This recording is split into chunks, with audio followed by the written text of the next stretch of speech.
Welcome to the fifth class of our 2023 Virtual HOA Academy.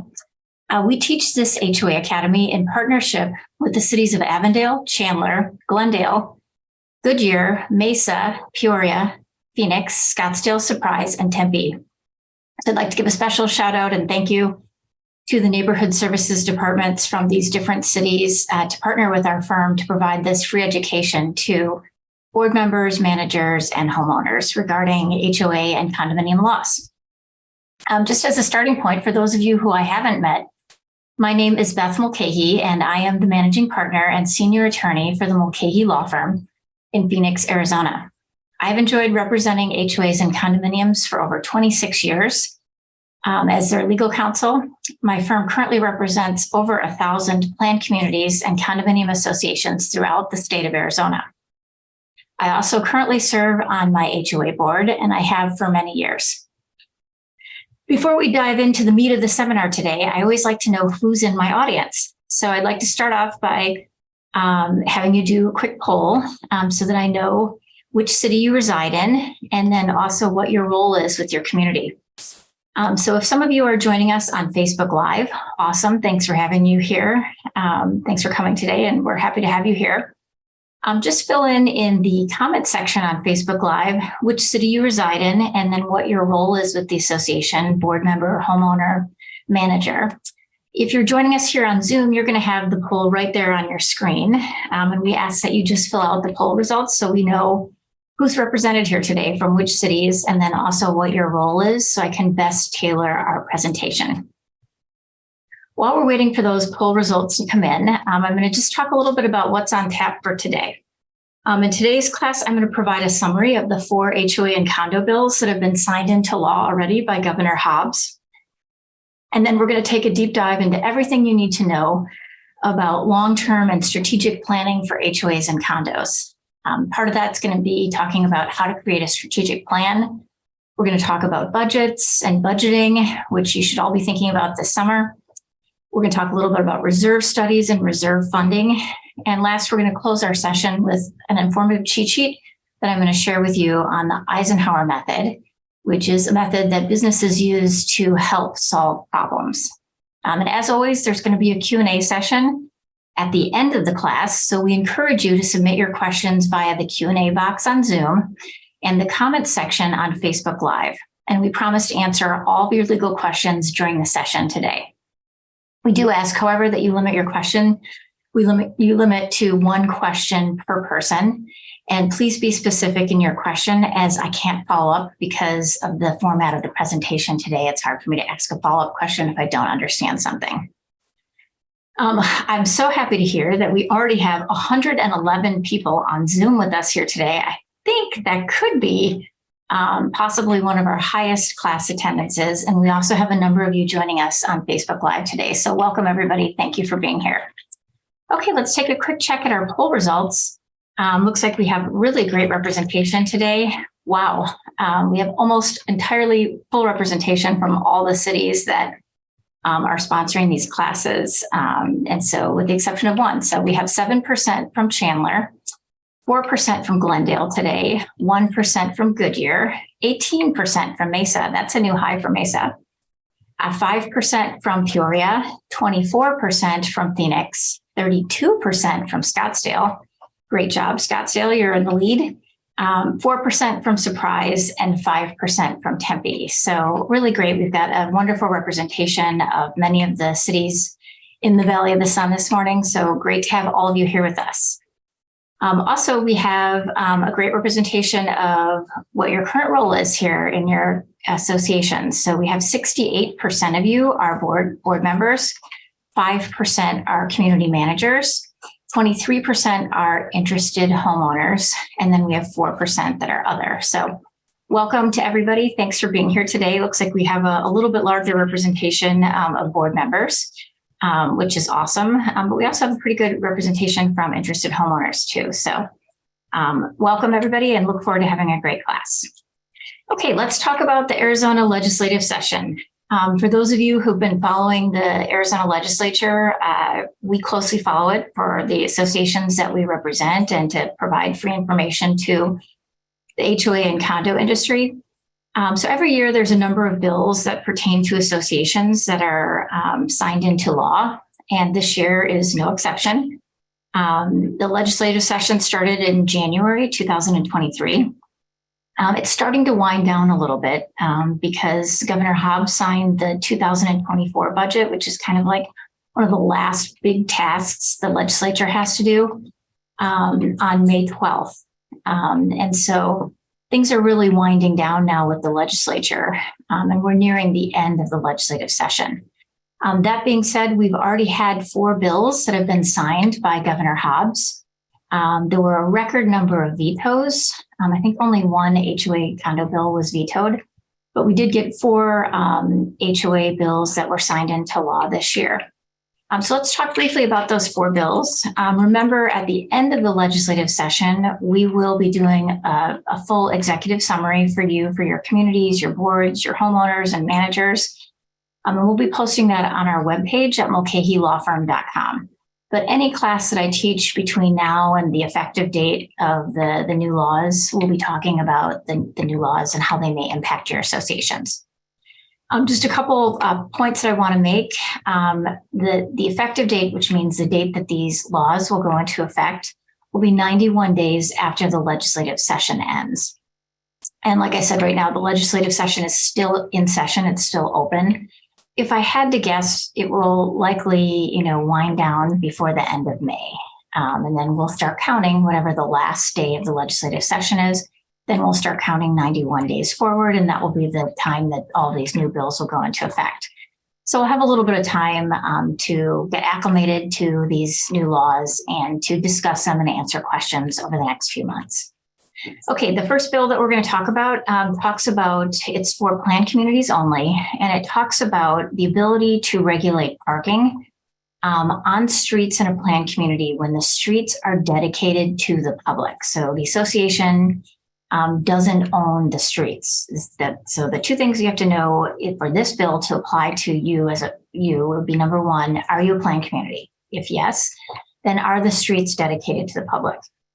And so basically, this is just kind of this bill, in my opinion, is a way to slowly take away an association's ability to regulate on-street parking in a planned community where the streets are dedicated to the public. So the association doesn't own the streets. So just basically, if your association's declaration was recorded after December 31st, 2014, regardless of what your association's documents say, after the period of developer control, the association will have no authority over and cannot regulate any roadway for which the ownership has been dedicated to or is otherwise held by a governmental agency. So if you're an association and your CC&Rs were recorded after December 31st, 2014, and you are post-developer control, once this bill becomes law, you will not be able to, regulate on-street parking or speeding or anything like that in on your roadways within your association. For any planned community that was created before January 1st, 2015, there's going to be a procedure that you're going to need to follow if your association still wants to regulate on-street parking on your streets that are dedicated to the public. And basically, I think what's happening here is the legislature is just making it, I think the intent here is that they don't want associations regulating streets that are dedicated to the public with parking. And so, the most common regulation for associations on streets is, parking overnight parking in violation of your documents or whatever. So if you were created before January 1st, 2015, they're setting up a procedure that if you want to continue regulating on-street parking in your association, no later than June 30th, 2025, you're going to have to call a meeting of your membership on the question of whether or not your association should continue to regulate public roadways. At that meeting, if the number of owners voting on the question is sufficient to constitute a quorum, so you have to check your bylaws for the quorum, and a majority of the number of votes to continuing regulating public roadways is obtained, then you can continue to regulate the public roadways. If you fail to conduct that vote by June 30th, 2025, then it automatically will revert, as of June 30th, 2025, it will revert to no longer being able to regulate on-street parking on your streets. And so just kind of an interesting new law. This only, again, going to apply to planned communities. It's only going to apply to planned communities that have streets that are dedicated to the public. You just have to divide yourself into two groups. If your association was recorded, if your association CC&Rs were recorded after December 31st, 2014, effective, whatever date the law becomes effective, 91 days after the legislature closes, you won't be able to regulate streets anymore. If you fall into the category that you're a planned community and you have your streets that are dedicated to the public and your CC&Rs are recorded before January 1st, 2015, you have to go through this process of having the meeting to vote on whether or not you want to continue to regulate the streets or not. And that would need to be done, by June 30th, 2025. So this will be an interesting bill to see how this unfolds. I guess my feeling as somebody who's practiced in this area for over a quarter of a century is that you will never get a quorum for this. And so you won't be able to get the votes that you'll need unless parking's a really hot topic in your community and people really want the association to regulate the on-street parking. Okay, the next bill we're going to talk about is talking about political activities. I think over the past 2 years, we've seen a lot of bills pertaining to political activity in associations. Last year we saw the bill where political signs regarding association issues can be placed on an owner's property in a condo in a planned community. Interestingly, this year, it talks a little bit about, and this applies both to planned communities and condominiums. And so, there's been a law in the books that talks about door-to-door political activity within an association, whether you're a condominium or a planned community. And it says that, notwithstanding any provision in the association's documents, an association cannot prohibit door-to-door political activity, including solicitations in support or against candidate or ballot issues. But this year they've clarified it a little bit. And basically what it says is in condominiums and planned communities, the association can prohibit a person who is not accompanied by a unit owner or a resident of the condominium or planned community from entering the condominium premises if the condominium restricts vehicular or pedestrian access. And so just kind of an interesting, little clarification. So, first things first, if there is, your association, planned community or condo does not restrict vehicular or pedestrian access. So just anybody can come across your streets or walk into your community, and there's no restriction on it. Associations cannot prohibit the door-to-door political activity. If you are an association, planned community or condo that does restrict vehicular or pedestrian access, if there's going to be any door-to-door solicitation, political activity, or on ballot issues, any solicitor that comes in is going to need to be accompanied by a unit owner or a resident, or they can't come in. So just kind of an interesting clarification on this. Okay, moving on to the next two bills. They're a lot easier, so we're going to get through those quickly. The next one was kind of the final bill that has, the most recent bill that was signed by the governor.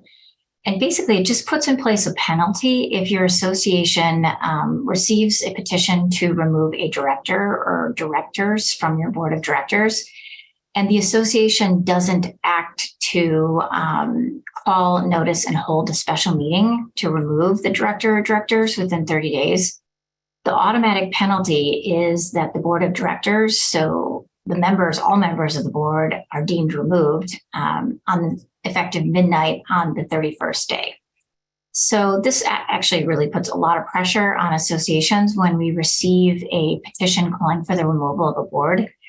We have a lot to get done in 30 days. Basically we have to validate the petition, make sure that the people who signed it are record owners and they're in good standing. Then we have to set up a special meeting of the membership and get the notice out for that, including the ballot. And then we actually have to conduct the meeting all within this 30-day period. So, and if we don't, this new law says that the entire board's deemed removed effective midnight on the 31st day. So I think kind of the practice pointer here that I would give is when you receive a petition calling for the removal of a board member or board members, you need to fast track it to your attorney ASAP and get working on the entire process that we need to follow on, conducting a meeting, noticing the meeting, conducting the meeting, et cetera, because all of that needs to be done within the 30 days. Okay, the last bill is a bill that applies to planned communities and condominiums. It basically just says that associations cannot ban any historic version of the American flag, including the Betsy Ross flag, without regard to how the stars and stripes are arranged on the flag. So that's just kind of an odd bill for this year, but so if somebody wants to fly their Betsy Ross flag, it is a protected flag once this new law goes into effect. We have a link to the 2023, just a very brief legislative summary. We're going to be putting out, like I said, a more detailed summary as soon as the legislature closes for the year in 2023. So watch for that on our website, or watch for it. We'll be talking about it on these classes as well. Any future neighborhood services classes or any of our First Fridays classes. Okay, let's shift gears and talk about our main topic for today, which is long-term planning for associations. Really, the things that pop into my head when I start thinking about long-term planning for an association is there's no time to do it, right? Because we're so caught up in the day-to-day affairs of running the association.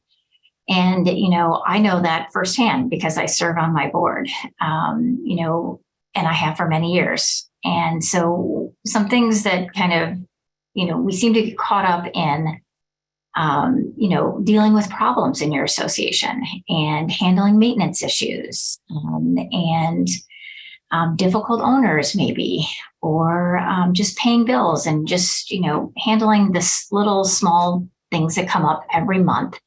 And we really never spend time thinking about where do we want our association to be in 1 year, 5 years, 10 years, 15 years for your association. And so we're going to talk a little bit about how to create a strategic plan for your association. And it's not difficult. So I don't want to scare you away with, oh, this is going to be like some, really difficult process for your association. It's really not. You just need for the board to set aside some time to think about what does the future look like for our association. And I'm going to give you a plan right here today on how you can do that. In association with that, two really important topics are going to be, budgeting and also conducting, having a reserve study and funding your reserves. And then last, we're going to talk about using the Eisenhower Method to handle serious problems that may be facing your association. And it's a way to help you categorize all the problems you have right now in your association. You put them into groups as to whether they're urgent or urgent and important or just important. It helps you prioritize what you need to be focusing on first. So we're going to spend a little bit of time at the end of the class talking about that. Okay, what is a strategic plan and why is it important for an association? So basically, it's just a way for the association to plan for the future and think about the bigger issues that your association, is going to be facing in the future. Spending time on a strategic plan, maybe a separate meeting, which we're going to talk a little bit about this in a minute, is a great idea because it separates it from, the day-to-day minutia of running your association and the issues that are associated with that, which honestly take a lot of time. So creating a special time, once a year to talk about your strategic plan and to update it and to, come up with what type of projects we want to be working on and thinking about for the future is really helpful. So it's also a chance to look at the big picture, right? Because we're kind of myopic in terms of we are, dealing with delinquent owners and just very like day-to-day, immediate, smaller issues. This gives us a chance to think about, what's the culture of our community? What do we want our community and the aesthetics of our community to look like? Do we have a brand for our community? And what type of improvements can we do to, brand our association as, whatever, you want it to be, whether it's, we want this to be a place where people have access to a health club or tennis courts or pickleball courts or, shuffleboard or whatever your issues are for your community, we want to think about what is our brand and how are we going to create that so that we attract buyers to live in our community. Or maybe your brand is it's quiet. You want quiet, peace and quiet. And, there's a number of associations in different parts of the valley where people go there for peace. Maybe they have an acre of land and they don't want to have, a lot of close contact with their neighbors, et cetera. So we have to think about what the brand is going to be for each of your communities. And then how can you address the current and future needs of your community? What are things that are going to come up in the future?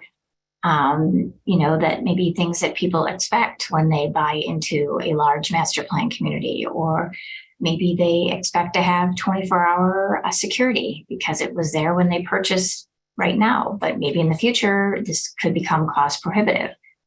And how do we improve our amenities and the infrastructure for the association? If you have a clubhouse or you have a lot of amenities in your community, how do we continue to improve those over the years so that we don't get a bunch of deferred maintenance and they don't fall into disrepair? At least once a month, I have an association that will call me and say, hey, we have to chain our tennis courts shut because they're in such bad shape and we don't have enough money to fix them. And that's a huge problem, obviously, because it's an amenity, it can't be used, and it's kind of a sign of, hey, we never did any long-term planning. And now we just have to chain it shut, which is obviously not a good message to your homeowners or to future buyers. And then how can we, improve the board to better drive, excellent customer service? And, is our management company working out? Are they providing the level of service, returning phone calls on time and handling maintenance issues quickly and staying on top of the different vendors for the association to make sure that the vendors are doing what they're supposed to be doing? So it's just a good opportunity to do a 360 view of all of these different things. And as you're evaluating these things, you're going to come up with a plan, and we're going to show you how to do the plan, but it's going to help you prioritize and write down the things that you're thinking about collaboratively as a board. And then you can start looking at that plan every year and see how you're doing in terms of, are we, improving our customer service? Are we continuing to maintain our amenities? Have we, started to create a brand, done some marketing to create a brand, like a beautiful website or whatever the different marketing things you may want to do to, best get your association's name out there for people that might be interested in purchasing. Okay, so let's talk about what are the steps to create a strategic plan for your association. So first thing first is, come up with some values, a mission statement, and a vision for your association. This is really helpful because it's the thing that you always go back to in trying times. And so, there's many examples. What you can do if you're looking for examples would be, email large master plan communities in Arizona, and on their front page of their webpage, they're going to be talking about what their core values are for their communities. Large developers always do this when they're, trying to sell their communities, and they're selling a lifestyle, they're selling a brand, they're selling a feeling for how you, want to feel when you live in this association. And so this is a good way to kind of define, what your association's mission is and what your vision is and what your values are. Some things to think about are what are some things that make your community unique? Are you in Tempe, located near ASU? And is that something, where that location, you want to focus on that? Or are you in Paradise Valley and you have beautiful mountains surrounding you? It's Phoenix Mountain Preserves and Camelback Mountain.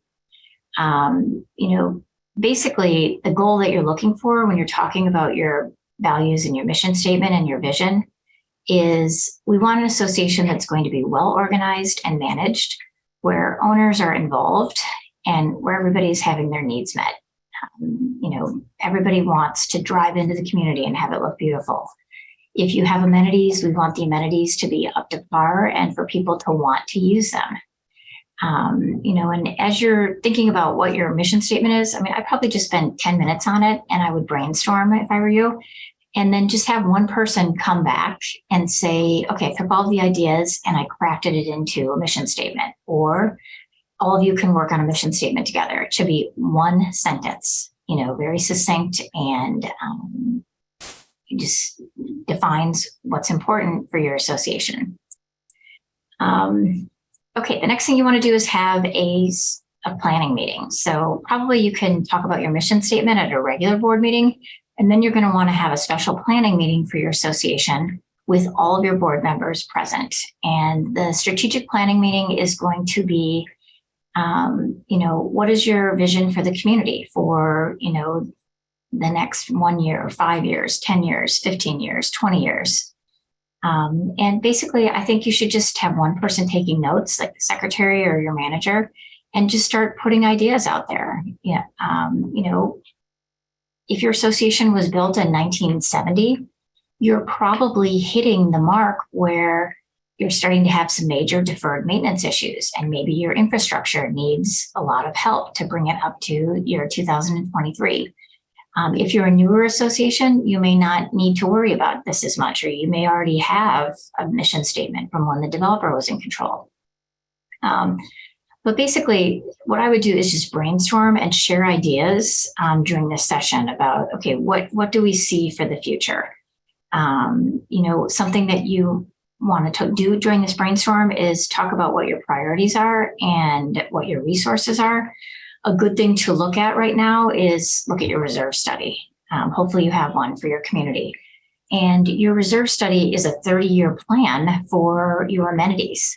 And so you can just do a quick little outline. Okay, you're going to see different years on the reserve study as you read it are going to be big spending years. And so you might even want to break it out like that. Okay, so whatever the year is, year 6, we're going to have, a lot of different capital improvement projects being done that year. Or maybe you're doing them every year. So you're spreading out the amount of money that's being spent and not depleting your reserve all at once. Maybe you're an association that hasn't done anything for 20 years or 25 years, and you need to do a big overhaul. And there's planning that needs to be done for that. Maybe it needs to be done in phases. Maybe you need to get a loan. Maybe you need to consult with your experts to find out, can we change the use of the pickleball or the tennis courts and make it pickleball? Can we, get rid of a parking lot here and make it a dog run?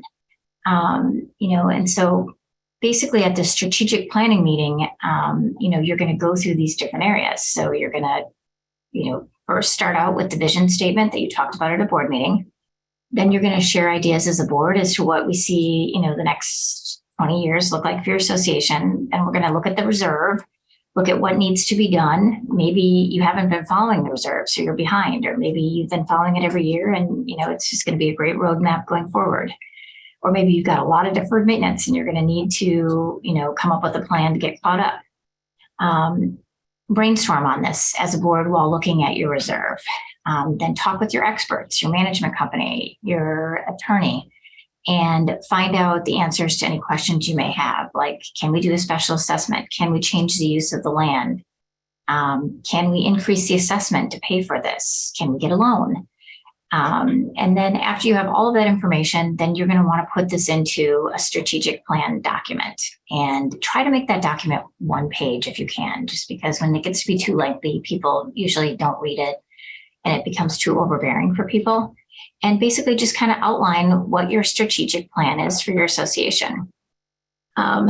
What I would recommend is that you pick 3 to 5 projects that you're going to focus on first as a board, so that you're not overwhelmed. And then create realistic goals for each item. And then once the goals are set, plan out how you're going to reach those goals.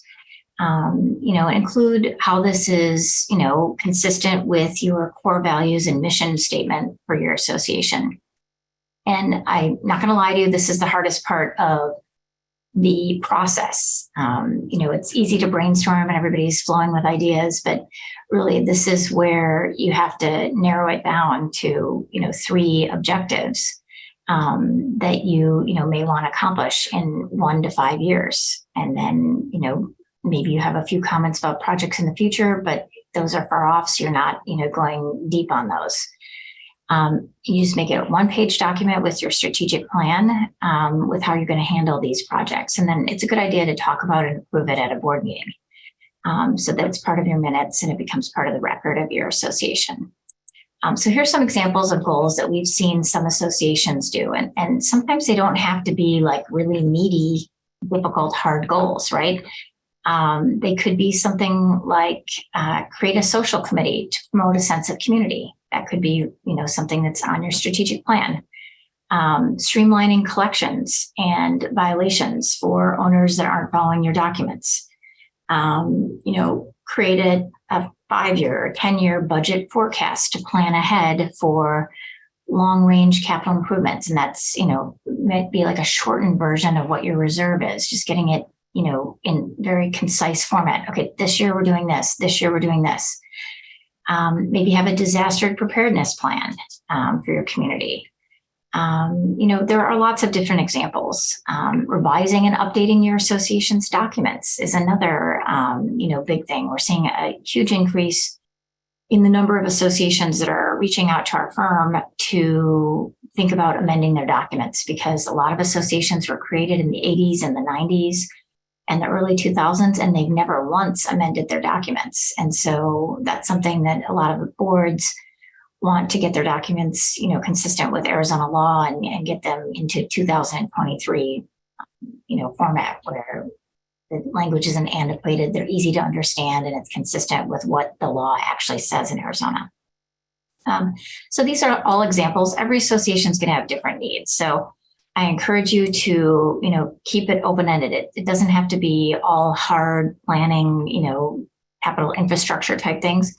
There can be some easier softballs too. Maybe you want to do 2 easy ones and 1 hard one in your strategic plan for this year and next year. It's really up to you how you want to do it. And then every year is a good time to review it. And a good month to do this would be in January of each year. This is similar to like the goals of your association. So add it to your agenda for your January board meeting every year and revisit things. And maybe if you didn't get something done last year, move it to this year to put into top priority. These are, our best suggestions for the strategic plan. So just kind of a quick summary on the strategic plan.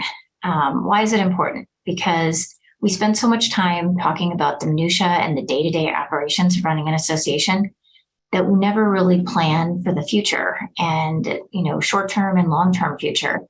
And so it's important for an association first to start out by, having a mission statement and a vision for your community. So that's something that you can just talk about at a board meeting. Then you want to have a special meeting outside of a board meeting where you just talk about, strategic planning for your community. And we talked about the board sharing ideas, looking at your reserve study, about things that you want to do in your community in the future. And then you talk with your experts, and then you actually get their input as to how they suggest that you handle these different things that you may want to do in the future. Then create a 1-page strategic plan document that lists maybe 3 to 5 goals that you may have over a time period, and then approve it at a board meeting, and then revisit every year in January to make sure that you're staying on top of your long-term goals.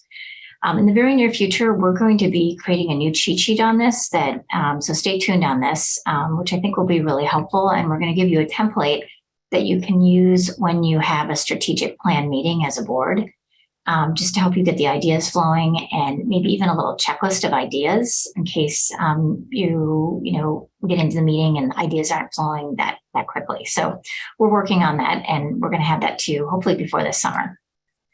Okay, let's switch gears now that we've covered the strategic plan, and let's talk a little bit about the HOA budget and budgeting process in an association.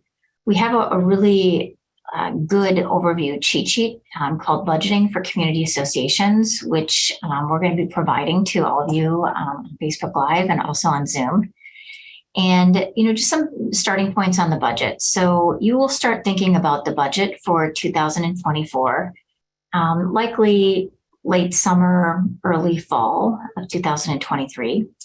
And obviously you're looking at your current budget for 2023, hopefully every month. You should be looking at the year-to-date budget to see, are you over or under budget on items and why? That should be evaluated on a monthly basis so that you don't run out of money at the end of the year for your association. When you're creating your budget, a cheat sheet on creating a budget is a really useful resource. So I really suggest that you whip this out next summer, this coming summer, or this fall, and you kind of go through the different steps that we have on the budgeting process that are listed on that cheat sheet. There's some very helpful information on that cheat sheet. We go through the step-by-step process on how you create the budget. Probably the most important thing you do when you're looking at your budget is look at what happened last year and the year before. Where were you over budget? Where were you under budget? Look at what you're forecasting for the next year. If you have some deferred maintenance or large capital improvement projects, you're going to want to include that in the upcoming budget for that year. Look at your strategic plan. Are there things on your plan that you need to start budgeting for? Like, do we need to put more money in our reserves, or do we need to allocate money in the budget for next year to do that strategic plan item? And we just kind of go through the whole budgeting process in that cheat sheet. So when the time comes, I really recommend that you pop this cheat sheet out and take a quick peek at it. Okay, our next subject that we're going to talk about are reserve studies and reserve accounts. A question I get often on reserves and reserve studies and reserve accounts are, do we have to have them in Arizona? So under Arizona law, there is no requirement that you have a reserve study done by a qualified expert that has experience in doing reserve studies. There's no requirement for that. There's also no requirement to have a reserve account, which is, kind of like your long-term planning, capital improvement planning, savings account.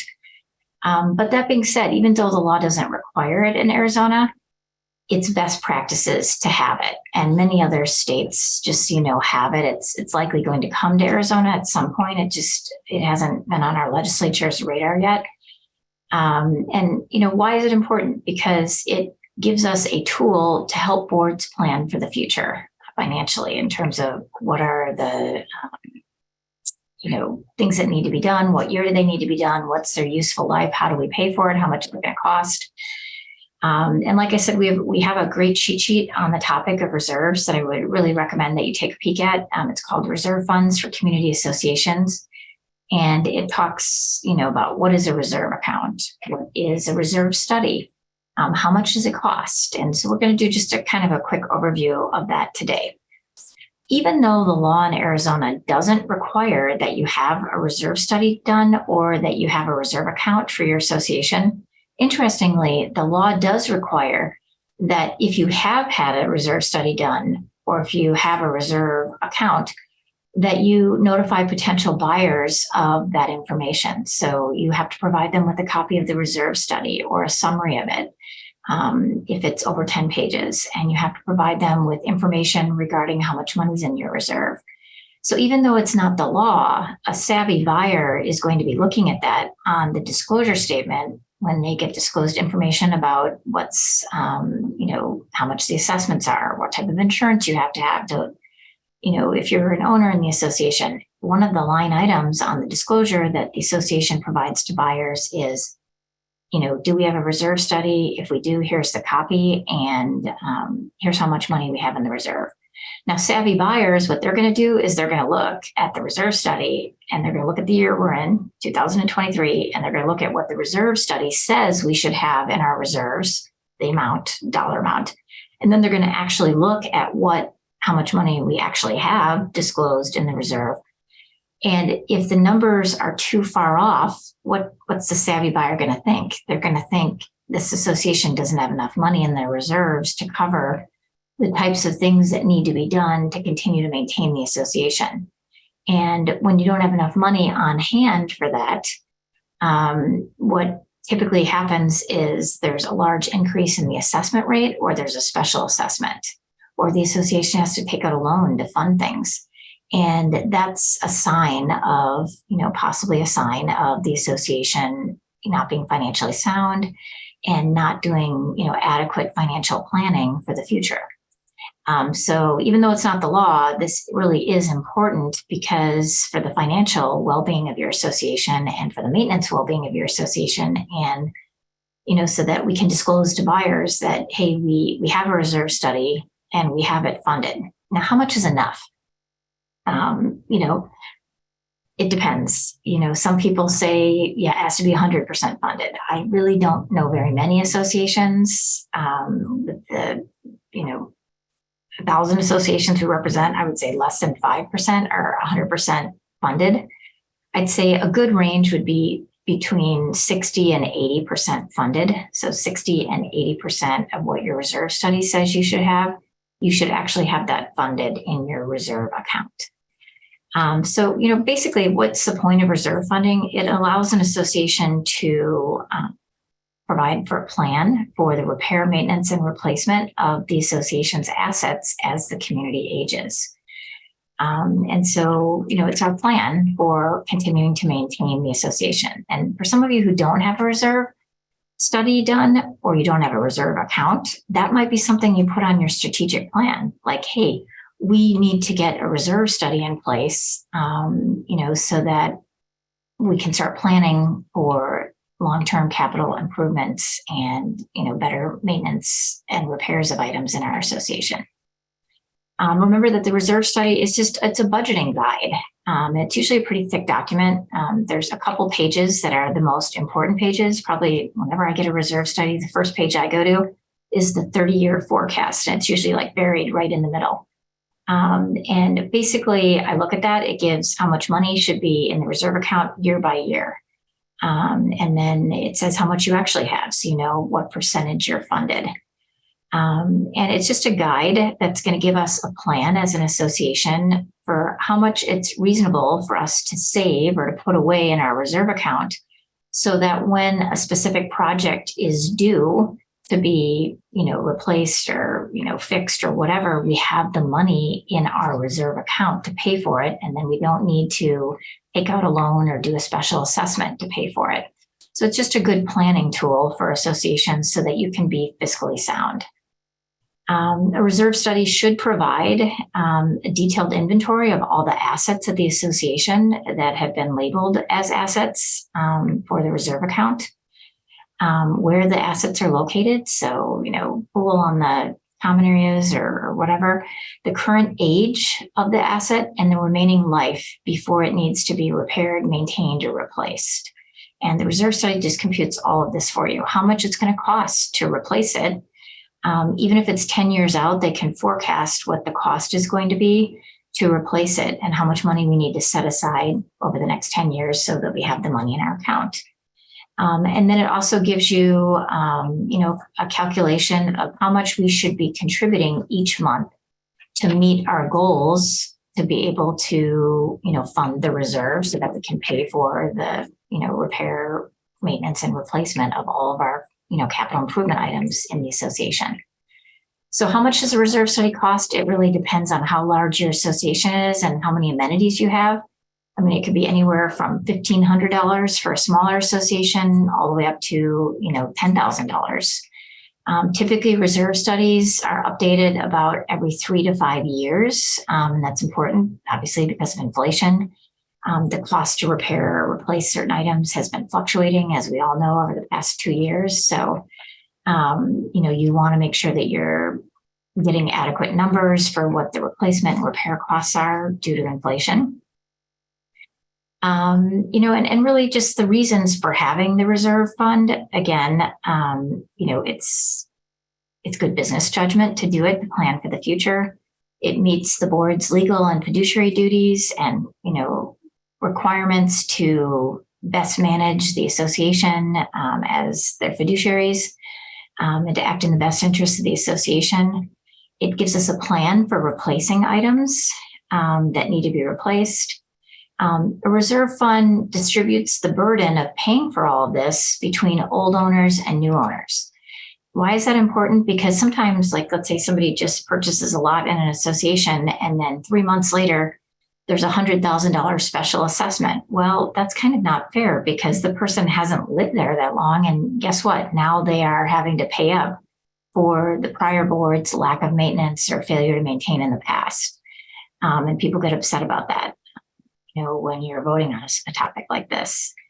It also minimizes the need to have a special assessment. I think we've talked about that a couple of different ways here today, but proper planning by using a reserve and a reserve study, will negate the need for a special assessment or to have to go get a loan from a bank to pay for maintenance or repair of something. And it also enhances the value of your property, because when you're disclosing this information to a savvy buyer, when they see on your reserve study and then they compare it to your financial statement in terms of how much money you have in your reserve, the savvy buyer is going to see, okay, I'm buying a home in an association that is well-maintained, well-run, and fiscally sound, which are all good things, goals for your association to have. Again, how do you figure out an adequate reserve fund? You really do need to go to a professional reserve specialist who has a license to, create these, a designation to create reserve studies. I'm not in favor of board members trying to create a reserve study yourself, using an online program, or maybe even management companies who are doing it, as part of their management practice. I think you really should hire a qualified expert to help you with the planning on this. It's well worth your money. Let's see. I think really that kind of covers it on reserve studies. So we've talked a little bit about, like we said, strategic planning. We've talked about the importance of budgeting and creating a budget for, the coming fiscal year. And now we've talked about having a reserve account and reserve study done by a qualified expert that has credentials to create reserve studies. The last thing we're going to talk about before we go into questions is going to be our Eisenhower Method cheat sheet. So there are probably some people on this call today who are serving on your board, or maybe you're a homeowner in a community, or maybe you're a manager that have a community like this that you're managing, where there's a lot of problems. And sitting through a call like this or a Zoom call like this probably is creating a little anxiety for you, because maybe you have a ton of deferred maintenance, or maybe you have a really serious problem, like there was maybe some embezzlement of funds, or maybe you can't get insurance right now because there have been so many claims, or maybe your community is fighting, right? And you can't get along, and if you can't get along, you can't get anything done. And so what I wanted to close this session with is our Eisenhower cheat sheet. And how I became aware of this Eisenhower method is I went back to school. I can't believe it. It's been 9 years now. But I went back to school 9 years ago, and I got a master's in business to help me better run my law firm and to help my clients, HOAs and condominiums, better run their communities from a financial perspective. And one of the great little tidbits that I picked up in this 2-year program was the Eisenhower method. And basically, we're going to be sharing with you this cheat sheet. And for those of you that have serious problems right now in your community, what I would like you to do is to take a look at this cheat sheet and prioritize your problems based upon the criteria that's in the cheat sheet. So a lot of Fortune 500 companies use the Eisenhower method to prioritize their problems. It was first developed in World War II. And it was used World War I and World War II to handle all the different problems that were coming at the United States military during that time, and prioritizing, okay, what should we be spending our time on? The model was so successful in the military that then the business leaders started to adopt it. And basically what you do, and I use this just, for my association, for some of you who have listened in maybe on our seminars before, I was on my board for, a number of years. I got off my board when I started having children in about 2006 or 7. And because I just couldn't do it all, I wanted to focus on my practice. And then I needed a night off not to go to my HOA board meeting. And then I got off my board for about 10 years, and then I got back on in 2016, and we had a lot of problems in our association. And I was just fresh coming out of my program. And, we were able to successfully turn around our community in less than 2 years using this program. And basically, for some of you who maybe have listened in on some of my seminars in the past, I was kind of an interesting perspective is that I have served on the board. And then I was just a homeowner that was, generally happy with how things were going in my community. And then towards the end of the 10 years, like from year 8 to 10, after I was on the board, I started to notice, hey, things aren't going right here. We don't have any money. The property's not being maintained. Our insurance is being canceled. The association can't pay their bills. And I got on, somebody on our board had a health issue, and so they asked for volunteers. I was the only person that volunteered. And when I got on my board, I discovered that there were some very serious problems. Our manager had embezzled over $500,000 from our community, and we didn't even have enough money to pay the electricity bill. And so this Eisenhower cheat sheet helped dig us out of it. So it's 5-star. Here's what you do. You take all of your problems facing your community and you write them down, and actually it makes you feel better to write them down too, because you always are thinking, there's no way out of this problem, right? I can't fix this. Even me, somebody who has a lot of experience in representing associations, I had a lot of anxiety about how can we turn this around so that we can get this association financially sound and running, well again. So if you look at our Eisenhower cheat sheet sample that I give is actually the list of things. I didn't put all of them because there wasn't enough room, but the list of problems that we had at the time when I became, the treasurer of our association in 2016. And so what you do is you list all the problems, and then you number them based upon, on a 1 to 10 scale. And you number them in terms of, is this important? You go through each one and say, is this important? And you number it 1 to 10, 10 being very important, 1 being, not as important. Then you go through, is this urgent? And then you do the same 1 to 10 scale.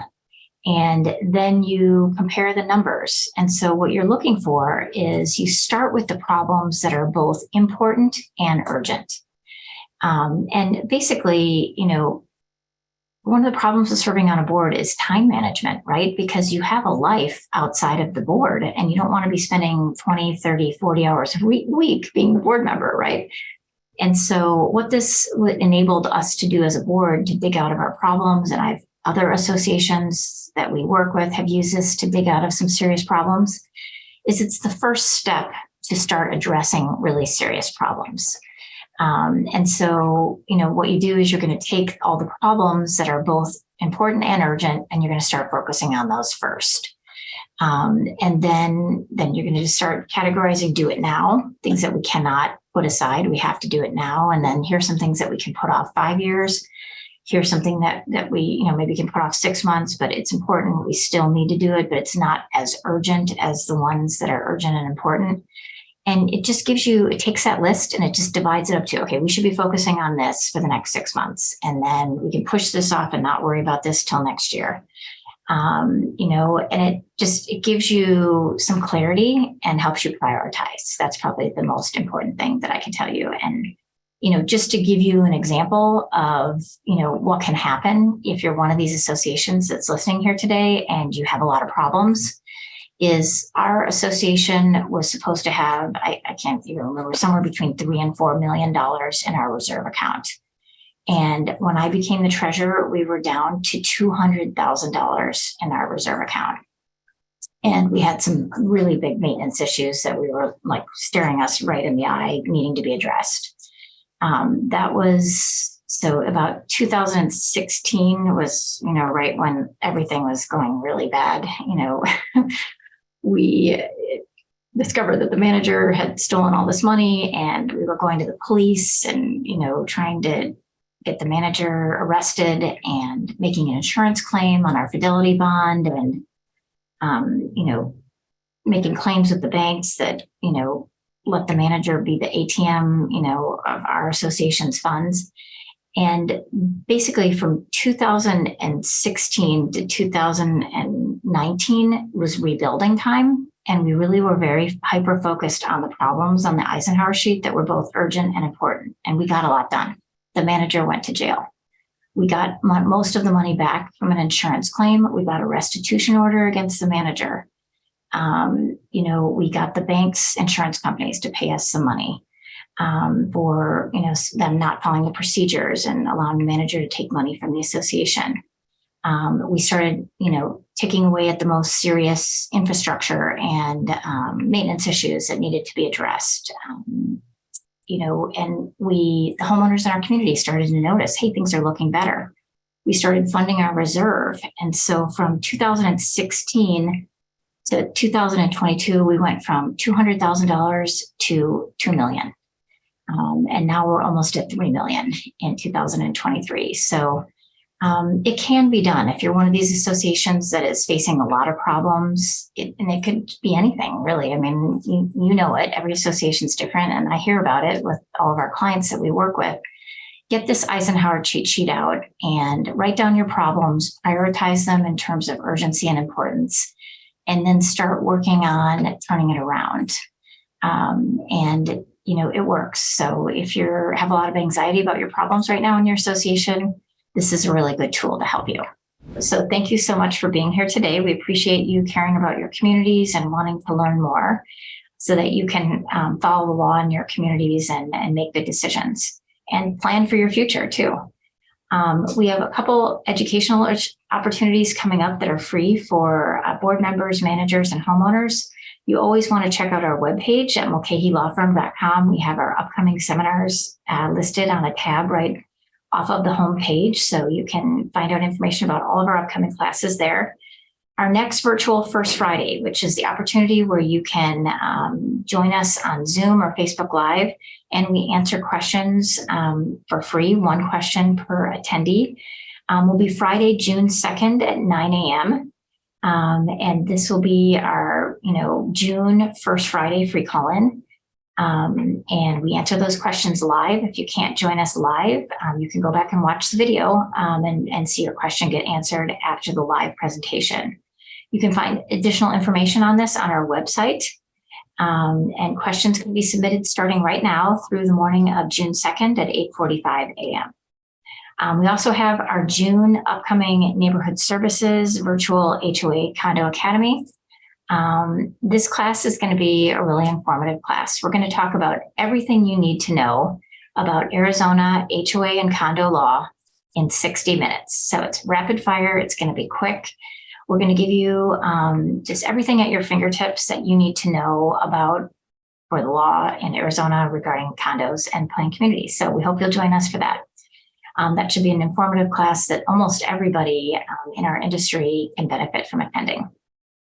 Last things I just want to mention is that we sure would appreciate a Google review for our firm if you're so inclined to do that. We are always happy to get feedback from our clients and from anyone who's attending these classes about how we're doing. And that's a great way to do that. It gives us feedback first on the classes, and then it also helps attract other people to come to our classes. So if you're willing to do that, please Google Mulcahy Law Firm, and you'll see a spot when you Google our name with the Google form to give us a Google review. And we would ask for you to do that if you're so inclined. Finally, I just want to say thank you again to the many different neighborhood services departments who partner with us to provide the virtual HOA Condo Academy. It's a pleasure to work with all of you. The cities of Avondale, Chandler, Glendale, Goodyear, Mesa, Peoria, Phoenix, Scottsdale, Surprise, and Tempe have been amazing partners to work with to provide these classes to you. They're free and they care about your associations and your boards and your homeowners and want you to have the most up-to-date information so that all of you can effectively run your associations and follow the law. So thanks again to the different neighborhood services departments. It's our pleasure to work with you. And finally, we're at the end of our seminar. So I hope everybody has a great rest of the month. Happy Memorial Day to all of you. And I look forward to seeing you in June. Take care.